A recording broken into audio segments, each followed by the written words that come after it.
बिस्मिल्लाहिर्रहमानिर्रहीम। अस्सलाम वालेकुम नाज़रीन, आप यूट्यूब चैनल देख रहे हैं। मैं इमरान खान हूँ। सबसे पहले तो आपको ये बता देते हैं कि पैसा कहाँ से आया था।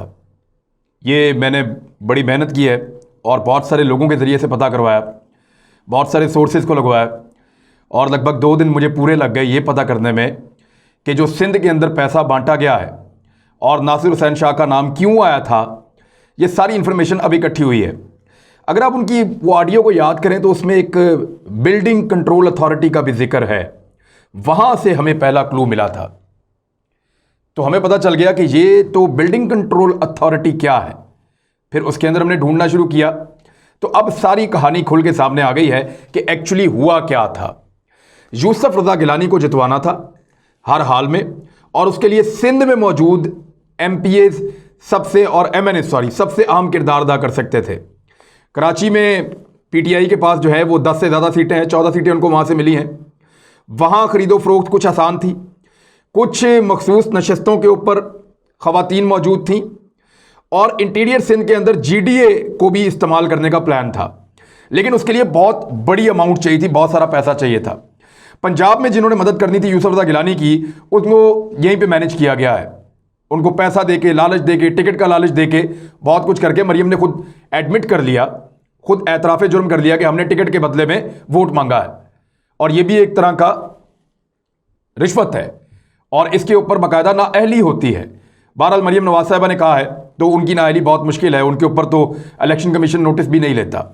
बहरहाल ये जो सारा मामला हुआ है कि सिंध में इतना पैसा कैसे जनरेट हुआ और ये पैसा कैसे दिया गया इन एमएनएस को, और इवन जो सिंध असेंबली से पीपल्स पार्टी ने ज्यादा सीटें निकाली हैं, वो ज्यादा सीटें निकलने के पीछे, यानी उनकी जितनी बनती थी उससे ज्यादा सीटें निकालने के पीछे जो पैसा था वो कहां से आया, जिससे एमपीएस खरीदे गए, एमएनएस खरीदे गए, ये कैसे हुआ। अब मैं आपको बताता हूं, सारी कहानी अब मेरे पास मौजूद है। ये जब बिल्डिंग कंट्रोल अथॉरिटी का नाम आया तो उसके बाद हमने तहकीकात शुरू की कि यह पैसा कैसे मिला है। अब मैं आपको पूरी कहानी बता देता हूं कि यूसुफ रज़ा गिलानी साहब से जरदारी साहब का राब्ता था और यूसुफ रज़ा गिलानी साहब ने अपने बेटे हैदर अली गिलानी को या अली हैदर गिलानी को यह टास्क दिया था कि आपने पंजाब से और सिंध से जितने भी एमएनएज हैं उनको तरीक़ा वारदात भी आपने समझाना है और उनको कायल भी आपने करना है, और जो पेमेंट्स होंगी उनकी सारे शेड्यूल भी आपने तय करने कि किस तरह किसको कितनी पेमेंट देनी है। तो इस मामले के अंदर उन्होंने जो बातचीत की वो लीक हो गई, आपके सबके सामने आ गई। उन्होंने नाम लिया था नासिर शाह साहब का, और नासिर शाह साहब ने तस्करा किया था बिल्डिंग कंट्रोल अथॉरिटी का, और बिल्डिंग कंट्रोल अथॉरिटी जो है इसका केस चल रहा है सुप्रीम कोर्ट ऑफ पाकिस्तान में। अब जो 2 नंबरी है वो मैं आपको बताने लगा हूं कि वो है क्या। एक आदमी है, जरा इसकी शक्ल देखें, ये आगा मकसूद अब्बास हैं। आगा मकसूद अब्बास साहब हैं, ये एक रिटायर्ड ब्यूरोक्रेट हैं और सिंध हुकूमत के हमेशा बहुत करीब रहे हैं। आसिफ अली जरदारी साहब के ब्लू आइड बहुत करीबी, बड़े प्यारे उनके एक ब्यूरोक्रेट हैं, ये उनको बहुत अजीज हैं, ये बड़े अहम ओहदों पर रहे हैं। अपनी रिटायरमेंट तक ये बिल्डिंग कंट्रोल अथॉरिटी जो है कराची की उसके डीजी रहे हैं। उससे पहले ये लियारी डेवलपमेंट अथॉरिटी के भी डीजी रहे हैं। तो जब लियारी डेवलपमेंट अथॉरिटी के डीजी थे तो इनके ऊपर सुप्रीम कोर्ट ऑफ पाकिस्तान में केस भी चल रहा था अदालत के अंदर, और अभी भी सुप्रीम कोर्ट ऑफ पाकिस्तान में केस चल रहा है और इनके ऊपर करप्शन के बेशुमार एलिगेशन है। इस वक्त रिटायर होने के बावजूद कराची में बिल्डिंग कंट्रोल अथॉरिटी से आपको कोई नक्शा अप्रूव करवाना हो जो गैर कानूनी है और आप करवाना चाह रहे हैं, आप इनके बगले में चले जाएं। कराची के सारे बिल्डर्स जानते हैं, इनके साथ डील करें और ये आपको वो नक्शा अप्रूव करवा के देंगे। आप बहुत ऊंची हाई राइज बिल्डिंग बनाना चाह रहे हैं, ममनुआ इलाके में कंस्ट्रक्शन करना चाह रहे हैं, आप किसी एरिया को कमर्शियल करवा के फायदा लेना चाह रहे हैं, आपको कुछ भी काम करवाना है, इलीगल काम जहां पे आपको फेवर चाहिए और कानून उसकी इजाजत नहीं देता, मैं अभी कुछ मिसालें आपके सामने रखूंगा, तो आपको कहीं जाने की जरूरत नहीं है, किसी सरकारी दफ्तर से आपका काम नहीं हो सकता। आप खामोशी से राब्ता कीजिए आगा साहब के फ्रंटमैन से, आगा साहब के बंगले पे जाइए, वहां पे उनके साथ डील कीजिए और डील को मुकम्मल करने के बाद आप ये अपना काम करवा लें। इस वक्त जो बिल्डिंग कंट्रोल अथॉरिटी है कराची का पूरा निजाम, वो ये शख्स अपने बंगले से बैठकर चला रहा है। तमाम सौदेबाजियां ये शख्स अपने बंगले से बैठ के कर रहा है। लियारी डेवलपमेंट अथॉरिटी हो या बिल्डिंग कंट्रोल अथॉरिटी हो कराची की, उनकी तमाम ट्रांसफर पोस्टिंग्स इनके जिम्मे हैं। इनकी मर्जी से अफसरान लगाए जाते हैं, इनकी मर्जी से अफसरान को ट्रांसफर या कहीं और लगाया जाता है। लिहाजा इनका पूरा एक कंट्रोल है, इनकी पूरी एक ग्रिप है। और इनकी ग्रिप इसलिए ज़रूरी है कि ये सिस्टम को समझते हैं, निज़ाम को समझते हैं। लिहाजा जो भी इलीगल या गैर कानूनी काम करवाना होता है उसको कानूनी तरीके से कैसे करना है और उसमें से एक बड़ा चंक पैसे का कैसे निकालना है, इस काम के ये मास्टर हैं। तो आगा मकसूद अब्बास साहब जो हैं ये सिंध गवर्नमेंट के लिए बड़े अरसे से काम कर रहे हैं। हमारे जो नासिर हुसैन शाह साहब हैं ये मिनिस्टर बने लोकल गवर्नमेंट के 5 अगस्त 2019 को, और उसके बाद से इनके पास ये ओहदा है। इनके पास बहुत सारे ओहदे हैं। ये इस टेन्योर में 2018 के बाद की अगर मैं बात करूं तो इनके पास फॉरेस्ट, वाइल्ड लाइफ और सिंध की लोकल गवर्नमेंट, उसके अलावा इनके पास रही है एक मिनिस्ट्री इतलात की भी, उसके अलावा प्रोविंशियल मिनिस्टर वो रिलीजियस अफेयर्स, मजहबी अफेयर्स भी इनके पास, हाउसिंग एंड टाउन प्लानिंग भी इनके पास, और ये सिंध असम्बली के मेंबर तो हैं ही। तो इनके पास इख्तियारात जो हैं वो बहुत सारे हैं और बहुत सारी वजारतें भी हैं और बड़े तगड़े वजीर हैं और बहुत करीब हैं जरदारी ख़ानदान के, जरदारी बिलावल हाउस के बहुत करीबी हैं और फ्रीक्वेंटली आते जाते हैं। तो नासिर हुसैन शाह साहब जो हैं इनको भी ये तोहफे में दिया गया बंदा आगा मकसूद अब्बास, और ये जानते हैं कि इस आदमी के कहे बगैर कुछ नहीं होगा, और यही वो बंदा है जो डायरेक्टली डील करता है बड़े साहब के लिए। तो ये जो आगा मकसूद अब्बास है इसकी ड्यूटी लगाई गई थी कि आपने पैसा प्रोवाइड करना है, और पैसा जो आपने देना है अपने फ्रंटमैन्स के जरिए से, वो पैसा on the direction of Nasir Hussain Shah साहब, यानी नासिर हुसैन शाह साहब बताएंगे कि किस बंदे को कितना पैसा देना है और कितने बजे देना है। जबकि नासिर हुसैन शाह साहब को कंफर्म करेगा यूसुफ रजा गिलानी साहब का बेटा अली हैदर गिलानी।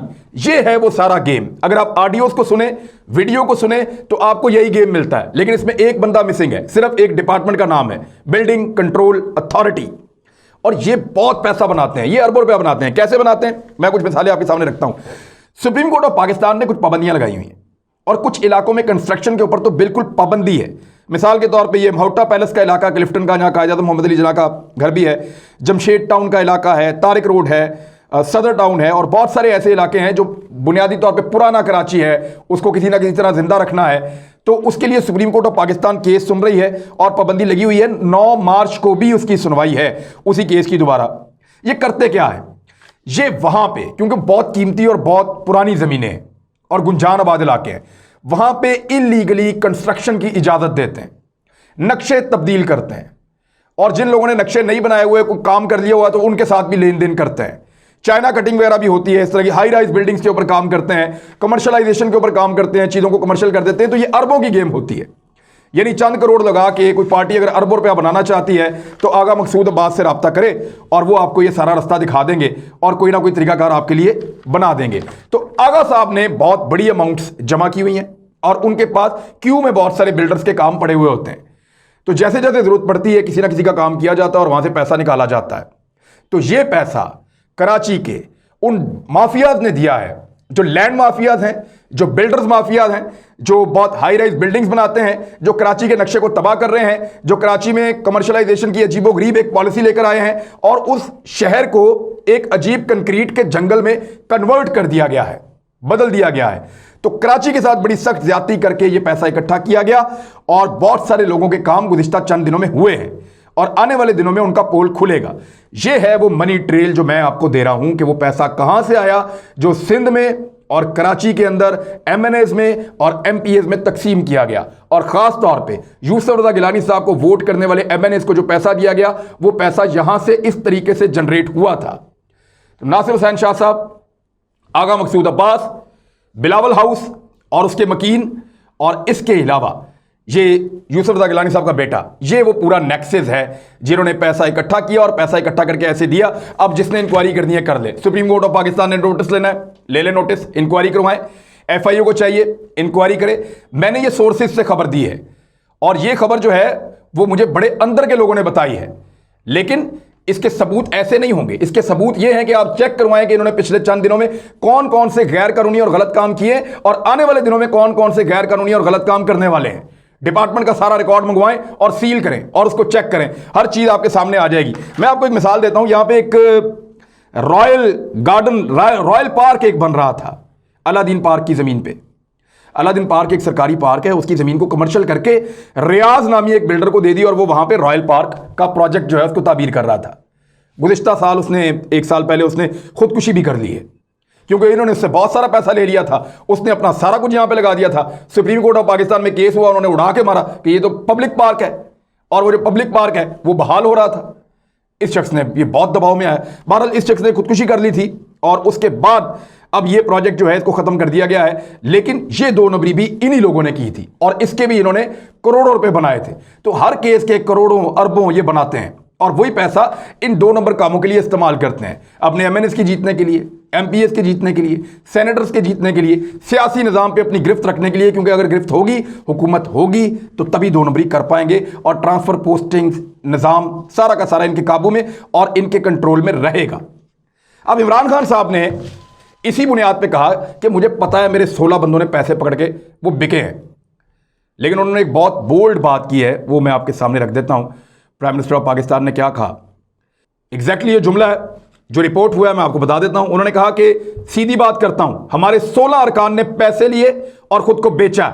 मैं अगर आपकी नजर में गलत हूं तो बेशक मेरा साथ छोड़ दें। वजीर आजम ने यह मुकालमा किया है पार्लियामानी मीटिंग के अंदर अपने लोगों को, और वहीं पे वो लोग बैठे हुए थे जो बिके हैं। 16 लोग वहीं पे बैठे हुए थे जो बिके हैं, और इमरान खान साहब को एग्जैक्टली पता है कौन कौन बिका है और कैसे कैसे पैसे आए हैं। और ये जो बिल्डिंग कंट्रोल अथॉरिटी और ये 18वीं तरमीम के बाद जितने इख्तियारात ले गया है सिंध, उन इख्तियारात को लेने के बाद इसी किस्म के कारनामे होने हैं, और बाकी महकमों के अंदर भी ऐसे ही लूटमार हो रही है। यानी गंदुम चूहे खा जाते हैं और टनों के हिसाब से खा जाते हैं, और कोई पूछने वाला नहीं है, पता नहीं हाथी हैं या चूहे हैं। बहरहाल ये इमरान खान साहब ने चैलेंज किया, और कुछ प्रॉब्लम्स आएंगी उनको, इमरान खान साहब को। अगर वो वज़ीर आज़म रहना चाहते हैं तो उनको एतमाद का वोट अब लेना पड़ेगा, क्योंकि कॉल कर दिया गया है। अपोजिशन जो है वो इसका बाइकआउट कर रही है, लेकिन इमरान खान साहब के पास मौका बहुत थोड़ा सा है, बहुत कम मार्जिन है। बैसाखियों के ऊपर उनकी हुकूमत खड़ी है, काफ लीग उनका साथ देगी, इसके इम्कानात हैं। MKM उनका साथ देगी। GDA में कुछ प्रॉब्लम पाई जा रही है, और मुमकिन है वो साथ दें और मुमकिन है वो साथ ना दें। कुछ इम्कानात ये हैं, जिन्हें ज़्यादा इम्कानात ये हैं कि इमरान खान साहब एतमाद का वोट ले लेंगे, लेकिन इसके बावजूद इस बात का इम्कान मौजूद है कि इमरान खान साहब वज़ारत उज़्मा से फारिग भी हो सकते हैं। कुछ भी सरप्राइज़ हो सकता है, क्योंकि पसे पर्दा रहकर बहुत सारे लोग इस वक्त राब्तों में हैं। मेरी इंफॉर्मेशन के मुताबिक अपोजिशन ने दोबारा बहुत बड़े बड़े खजानों का मुंह खोल दिया है, और वो ये कोशिश कर रहे हैं कि किसी एक बड़ी पॉलिटिकल पार्टी को पूरा का पूरा तोड़ लिया जाए और इमरान खान साहब के खिलाफ खड़ा कर दिया जाए, और एतमाद के वोट में वो लोग शामिल ना हो या उनको कम लोग वोट करें। तो ये बड़ी एक क्रिटिकल सूरत हाल है prime minister of Pakistan Imran Khan साहब के लिए। अभी तक तो वो प्राइम मिनिस्टर हैं, लेकिन देखना होगा कल वो इस इशू से कैसे निकलते हैं। अगर तो वो अपोजिशन की सीटों पर जाकर बैठ गए, और उन्होंने साफ कहा है कि मैं अपोजिशन में जाकर बैठूंगा, उन्होंने ये नहीं कहा कि मैं अपने किसी और बंदे को वज़ारत उज़्मा के लिए पेश करूंगा। तो जितने भी लोग तहरीक इंसाफ में ख्वाब देख रहे हैं, या काफ लीग में, या GDA में, या MQM में, या बलूचिस्तान अवामी पार्टी में, कि हम वज़ीर आज़म पाकिस्तान बन जाएंगे, वो भूल जाएं इस बात को। वज़ीर आज़म होगा तो इमरान खान होगा, नहीं होगा तो वो अपोजिशन में जाकर बैठ जाएगा, और अगर कोई और जमात हुकूमत बना सकी तो ठीक है, वरना नए इंतखाबात हो जाएंगे। ये इमरान खान साहब इस बात को तो बहुत क्लियर कर चुके हैं। वो अपने अलावा किसी और बंदे को वज़ारत उज़्मा देने के लिए बिल्कुल ज़हनी तौर पर तैयार नहीं है कि मैं अपनी पार्टी में से किसी को वज़ीर आज़म बना दूं, और वो ऐसा करेंगे भी नहीं, और ना उनको ऐसा मशवरा दिया गया है। और अगर किसी और को खड़ा किया गया इमरान खान साहब की जानिब से, तो पाकिस्तान तहरीक इंसाफ के नजरियाती लोग वोट ही नहीं करेंगे, क्योंकि यहां पे इमरान खान के अलावा सबको सब तस्लीम नहीं है। इमरान खान साहब ने जो बातें की इलेक्शन कमीशन के बारे में, इलेक्शन कमीशन ने उसका जवाब दिया है। लेकिन पहले मैं आपको एक चीज़ बताऊं, मरियम नवाज ने दिन रात गालियां दी इलेक्शन कमीशन को, नवाज शरीफ साहब ने वो बुरा भला कहा इलेक्शन कमीशन को, जरदारी साहब ने तबाही फेर के रखी 2013 के इलेक्शन में भी, 2018 के इलेक्शन में भी इलेक्शन कमीशन को। यानी आप ये समझ लेंगे उनको दबा के जलील किया गुज़िश्ता 3 साल। हर किसी ने इलेक्शन कमीशन पे उंगली उठाई और उसको गालियां दी, हर किसी ने उसको जलील किया, हर किसी ने उसको घटिया कहा। तमाम पॉलिटिकल पार्टीज ने यह किया, लेकिन इलेक्शन कमीशन ने, आपने देखा, कभी जवाब नहीं दिया। बल्कि जवाब देना तो दूर की बात है, जब यही लोग जिन्होंने गालियां दी इलेक्शन कमीशन को वोट डालने के लिए आए सीक्रेट बैलेटिंग में, तो इलेक्शन कमीशन ऐसे खड़ा था, ऐसे बार बार, और सबका एहतराम किया। और जो हुकूमत वक्त है, जब उनके लोग आए स्पीकर प्राइम मिनिस्टर, तो बैठा रहा अपनी जगह के ऊपर, उसने खड़ा होना गवारा नहीं किया। इसका मतलब है कि इलेक्शन कमीशन ऑफ पाकिस्तान के दिल में अपोजिशन और उन लोगों के लिए बहुत एहतराम है जो गुज़िश्ता 3 साल से इलेक्शन कमीशन को गालियां दे रहे हैं। जो इलेक्शन कमीशन को दिन रात गालियां देते हैं उनको आज तक जवाब नहीं दिया, उनका खड़ा होकर एहतराम कर रहा है। और जिस आदमी ने इलेक्शन कमीशन को अभी तक कुछ नहीं कहा था, ना उसको गालियां दी थी, उसका खड़े होकर एहतराम भी नहीं कर रहे, अपनी सीट पे बैठे हैं। तो इमरान खान साहब ने पहली मरतबा इलेक्शन कमीशन के ऊपर तनकीद की और कानूनी नुक्ते पे तनकीद की, तो इलेक्शन कमीशन ऑफ पाकिस्तान ने उनसे बर्दाश्त नहीं हुआ और उन्होंने जवाब जारी किया है। और जो जवाब जारी किया है उसका एक जुमला तो मुझे बहुत ही पसंद आया। उन्होंने कहा, यही है जमहूरियत और आज़ादाना इलेक्शन और खुफिया बैलेट का हुस्न जो पूरी कौम ने देखा, और यही आइन की मंशा थी। पूरी कौम ने क्या देखा?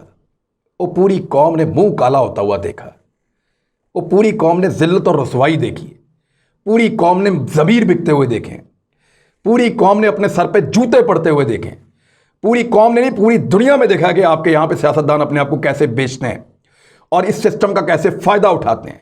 ये जमहूरियत का हुस्न नहीं है, ये जमहूरियत का मुंह काला हुआ है, ये जमहूरियत का हुस्न नहीं है, ये जमहूरियत का घिनौना चेहरा है, ये उसकी बदसूरती है, ये उसके ऊपर बदनुमा धब्बे हैं जो लोगों ने देखे हैं। तो इलेक्शन कमीशन ऑफ पाकिस्तान को अगर ये जमहूरियत का हुस्न लगता है तो फिर आप समझ जाएं कि इलेक्शन कमीशन ऑफ पाकिस्तान कहां खड़ा है।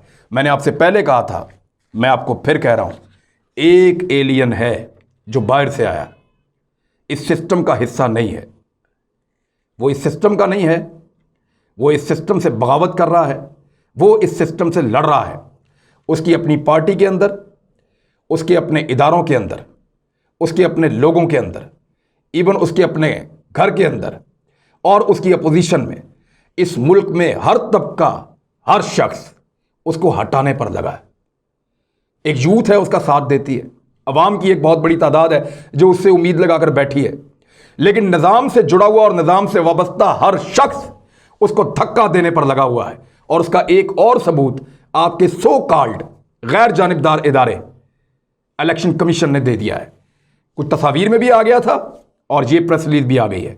ऐसी कोई प्रेस रिलीज आज तक ना नवाज शरीफ के लिए, ना बेनज़ीर के लिए, ना जरदारी साहब के लिए, ना मरियम नवाज साहिबा के लिए, किसी के लिए नहीं आई। फजलुर रहमान साहब ने जो गालियां दी इलेक्शन कमीशन को आज तक नहीं आई, लेकिन क्योंकि वो बोला है जो एलियन है और सिस्टम का हिस्सा नहीं है, लिहाजा जवाब देना तो बहुत ज़रूरी था, तो ये जवाब आया है। देखते ये हैं कि इमरान खान इस सिस्टम के बीच में रहते हुए और कितना मुकाबला करता है और कितना लड़ सकता है। अब तक के लिए इतनी, अपना ख्याल रखिएगा, अपने इस चैनल का भी। अल्लाह हाफ़िज़।